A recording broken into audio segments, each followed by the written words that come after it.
You've seen it 100 times. An astronaut is torn from the airlock. The helmet cracks. The eyes bulge, the body swells, and then, in a spray of red, they burst. It makes for great cinema. It is also almost entirely wrong.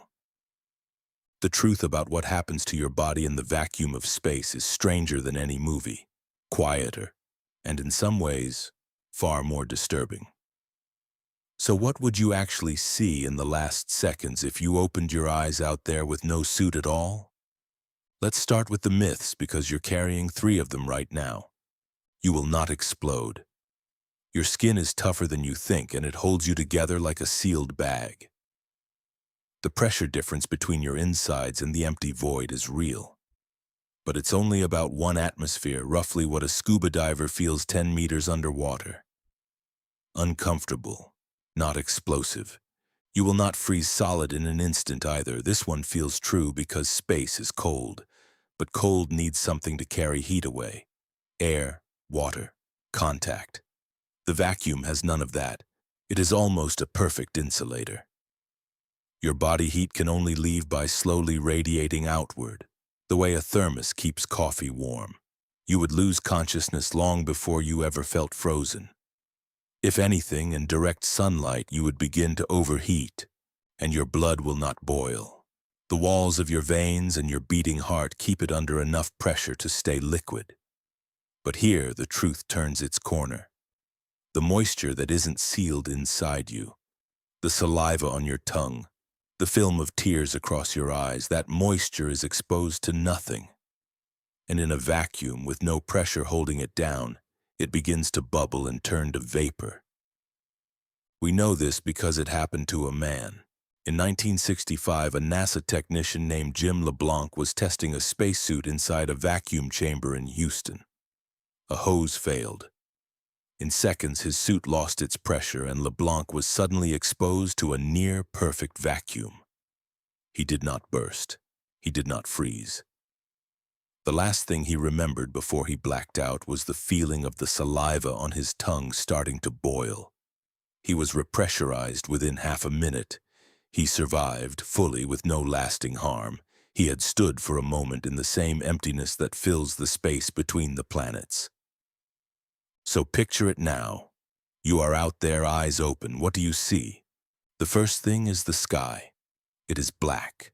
Completely, absolutely black, even with the sun blazing right beside you. On Earth, the sky is blue because air scatters sunlight across it. Out here, there is no air, so there is nothing to scatter the light, and the sun hangs like a white-hot wound in a sheet of total darkness. The stars do not twinkle. They stare, each one a hard, steady point that never flickers because there is no atmosphere between you and them to make them dance. Then the strange sensations begin. The film of tears on your eyes evaporates and your vision starts to blur and sting. Your chest feels wrong, and you have less time than you would ever guess. About 10 to 15 seconds, that is it. That is how long you would stay conscious. Not because of the cold, not because of the pressure, but because the oxygen in your blood keeps moving. Your heart pumps that now oxygenless blood up to your brain, and once it arrives, the lights go out. Gently, almost peacefully. You would not feel pain so much as a quiet fading. But there is one mistake that would kill you faster than the vacuum itself, and it is the exact thing your instincts scream at you to do. Hold your breath. In space, that is lethal. The air trapped in your lungs has nowhere to go, so it expands violently in the vacuum, and it can tear the delicate tissue apart from the inside. The single most important thing you could do to survive those first seconds is the opposite of every instinct you have. You would have to breathe out, empty your lungs into the void, and let the emptiness in. Survival is possible. LeBlanc proved it. Bring someone back into pressure within a minute or two and the body can recover as if nothing happened. But the void does not always give people back.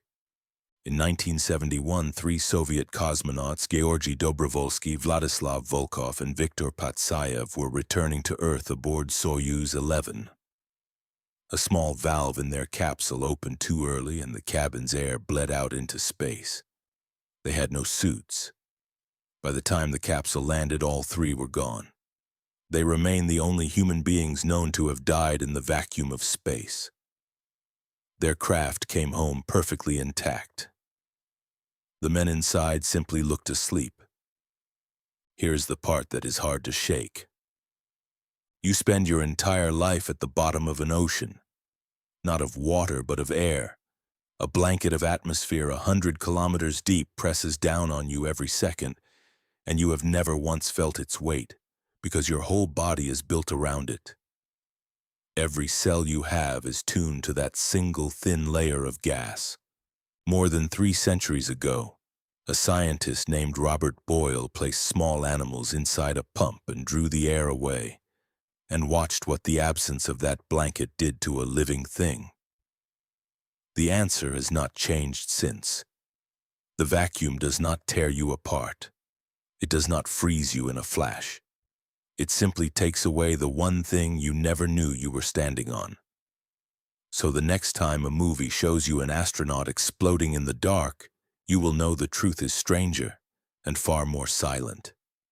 There would be no burst, no scream, just a black sky, a boiling tongue, and 10 quiet seconds, your eyes open at last on the emptiness you were never meant to see.